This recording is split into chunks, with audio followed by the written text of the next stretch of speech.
The wind whipped my hair across my face, stinging my eyes, but I could not look away from the procession below.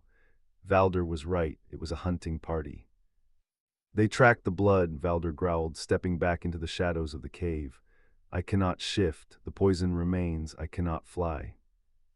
He looked at me then, it was not the look of a monster assessing a meal, or a captor assessing a hostage. It was a warrior accepting his end. Go to them, he said. I stared at him, what?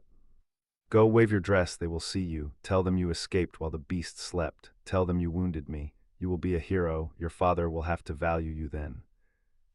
You want me to leave you?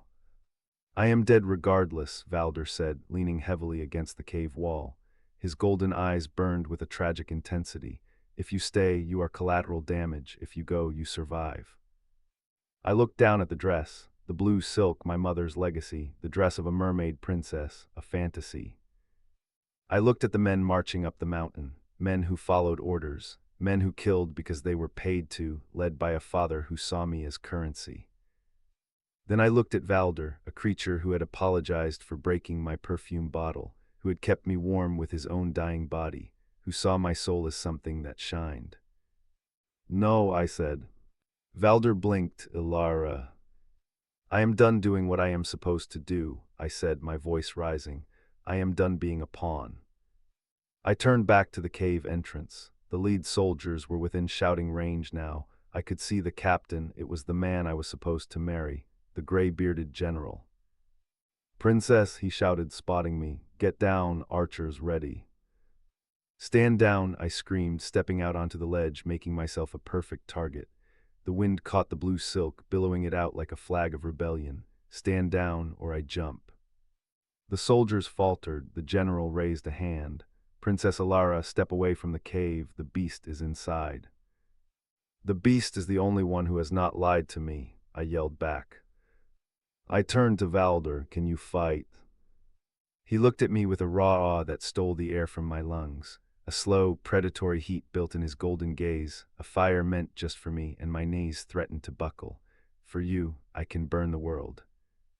Do not burn the world, I said, grabbing his hand. His skin seared mine, a pleasant, grounding pain. Just burn the chains. Elara, he rumbled, pulling me against his chest. He was trembling, not from weakness anymore, but from rage. If we do this, there is no going back. You are a traitor to your blood. My blood is cold, I whispered, my fingers tightening on his. Yours is fire. I looked up into his molten gold eyes, a willing sacrifice to his flame. I choose the fire.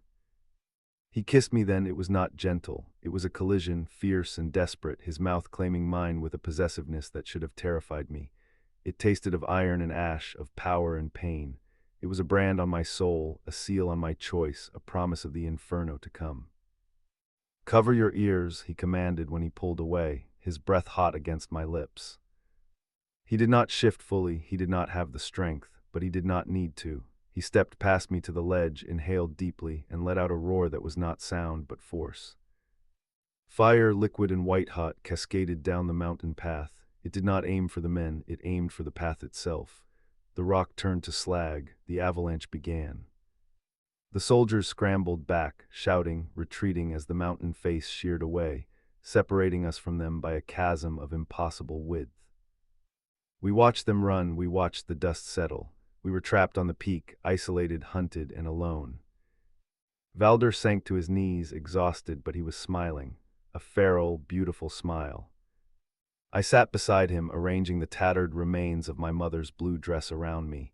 It was ruined, it was dirty, it was perfect. So, I said, the word a soft murmur against his skin as I rested my head on his shoulder.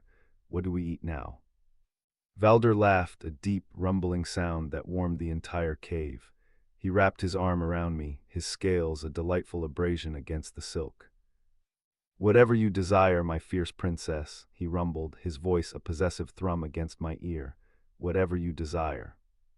I closed my eyes, listening to the steady beat of his heart, loud and strong against my ear. The war was not over. My father would return, but for the first time in my life, I was not waiting to die. I was ready to live.